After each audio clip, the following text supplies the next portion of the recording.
Hi, pretty people. It is Crystal, your very own personal beauty professional, and today I am giving you the promised review and demonstration of the Anastasia Beverly Hills Bronzers.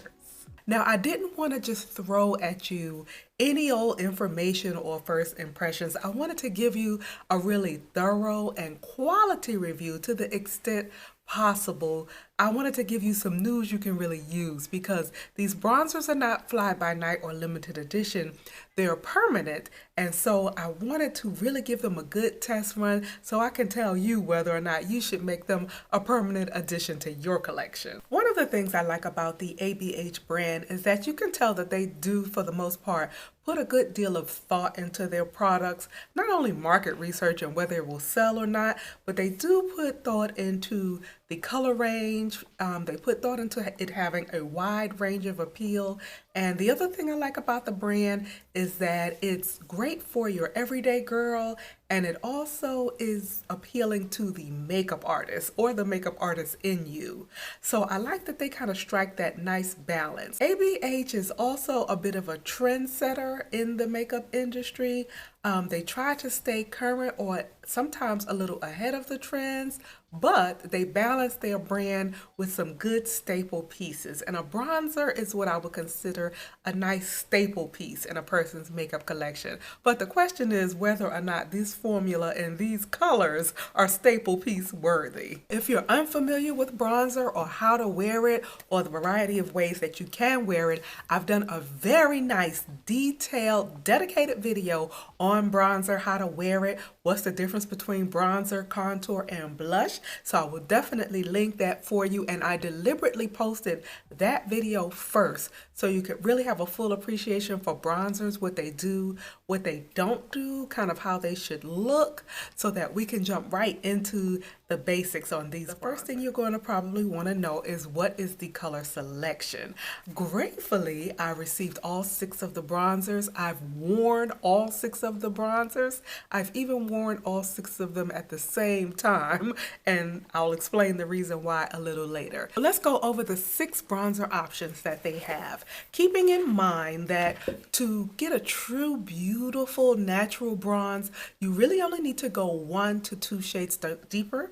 And then if you like a more striking, more sun-kissed appearance, then you can go 3 shades deeper. I say that because when they photograph this, and this is the case with makeup in general, a lot of makeup, especially these swatches, people are very heavily reliant on swatches, and they get up in arms when the swatches don't look very good or they think they don't have many options because they shoot them in that cold or cool, super bright lighting that washes them out. When you are shooting makeup or even an individual, it is really good to have a little drop of warmth in that lighting so you can get the true color. So I don't think a lot of brands actually photograph their makeup or their swatches to their best advantage, and I think that was the case with these. But now that people have had a chance to experience them in person or go in store, which I recommend, you get to see that they're prettier than they look in the promo pics. I am able to wear all 6 of these shades as a bronzer, which is an outstanding thing to be able to say, considering I'm smack dab in the middle of the human spectrum of shades. So as far as the full spectrum of shades go, from the lightest to the very deepest of complexions, I fall in the middle, actually. A lot of people don't think of if you're fairer, you might not think of me as medium. And if you're darker, you probably think of me as light-skinned if you're not really familiar with the color spectrum. But in reality, I'm in the middle, and I'm about an NC 45. So the fact that I can wear all 6 of these shows that they strike quite a range. These colors will complement the fairest of the fair all the way up to an NC 55 and NW 45.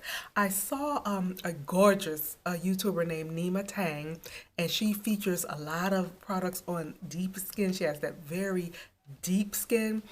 And she made a good point. She said a company should make a bronzer that at least complements the deepest foundation that they make.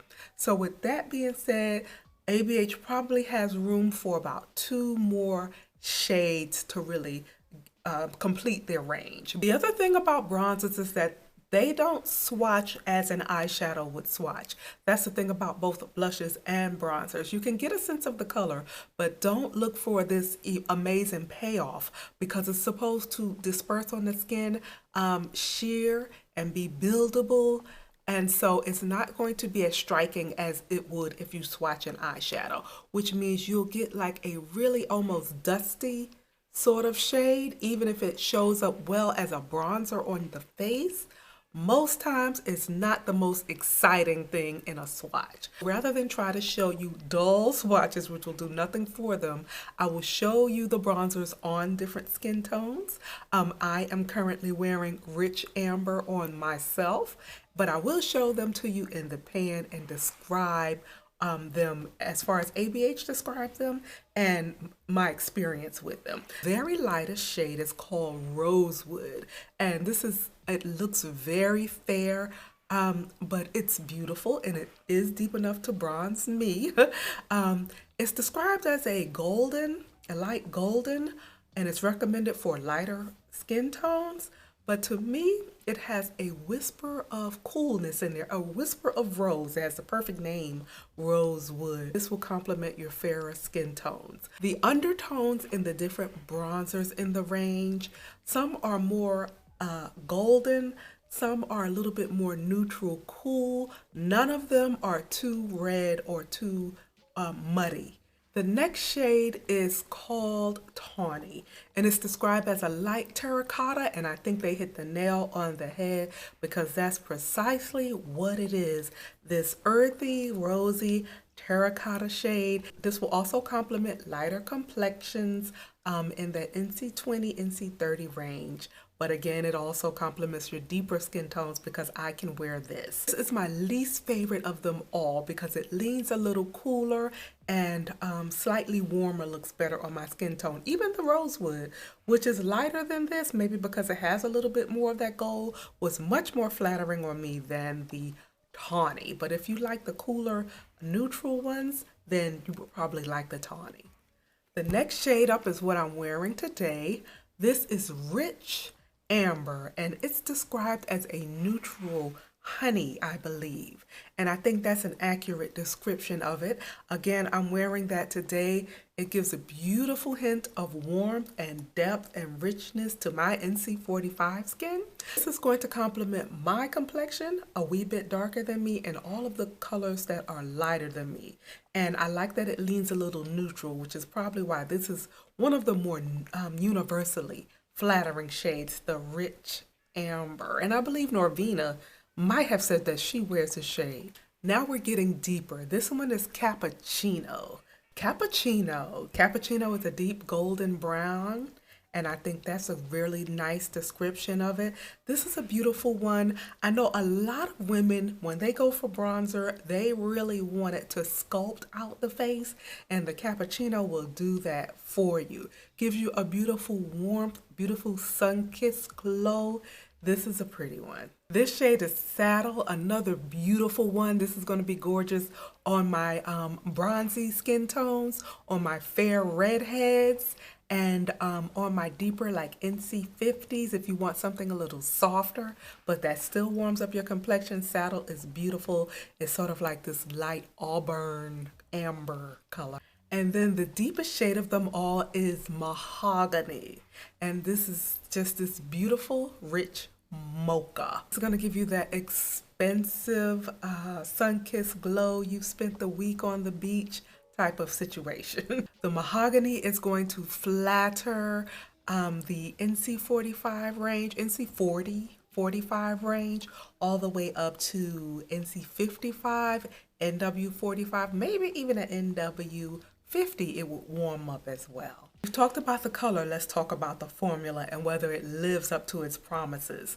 Now, Anastasia Beverly Hills describes the bronzers as finely milled, which means they're very lightly spun. You hear that term a lot. You may or may not know what it means. When you think about finely milled, think about flour, for example. If you've sifted flour through a sifter, then you know you get out all of those little lumps and so forth. But if you sift it maybe 2 or 3 times, triple sift it, then you get this really airy, fine texture. So that's similar to what's done with powders when they say they're finely milled. They're soft and air spun powders, and that makes them sit on the skin really naturally. Finely milled, traceless, which means it blends really well and you can't really tell where it begins or ends, and buildable, meaning you can go for a sheer wash of color or you can build them up. I am happy to say that all of those claims are true. Earlier, you heard me mention that I, at one time, put all 6 of them at the same time on my face. I really did do this. What I was trying to see is whether they turned muddy as they piled on top of one another and what the texture was like as you pile the different colors on top of one another. I do crazy experiments like that. It looks smooth. Another advantage is in the areas where you place this bronzer, it makes your skin look more refined and more poreless. It has a beautiful airy texture. Although the texture is light and airy and buildable, it is still pigmented. So be cautious when you're going in. Buff it out. Don't be afraid to buff it out. Don't be afraid to look cloud-like, because all this formula does is disperse, blend, and disappear into the skin. So the more you buff it, the airier and more natural it looks. So if you're in the market for a bronzer, I would definitely recommend trotting on down to Sephora or Ulta or whoever retails, so you can get to touch and feel and play with the bronzers in person and decide which color you like, because for many complexions, there will definitely be more than one that will flatter your complexion. So it will be more so a matter of taste. Anastasia Beverly Hills does give recommendations. If you're not quite sure which one will flatter you, take a look at their chart. If you've tried the Anastasia Beverly Hills bronzer, you know I want to know what you think. If you've been considering it, let me know. Let me know also if you wear bronzer at all, and if so, what's some of your favorite bronzers. I love to hear other people's feedback about makeup. I never get tired of chatting beauty. If you have any questions at all about the new Anastasia Beverly Hills bronzers, please feel free to ask. I'm more than happy to answer them to the extent that I'm able. I look forward to sharing some more goodies with you, some more techniques, tips, and tricks, along with many of the other promise videos that I've mentioned. They are all coming up soon. But until next time, keep it pretty.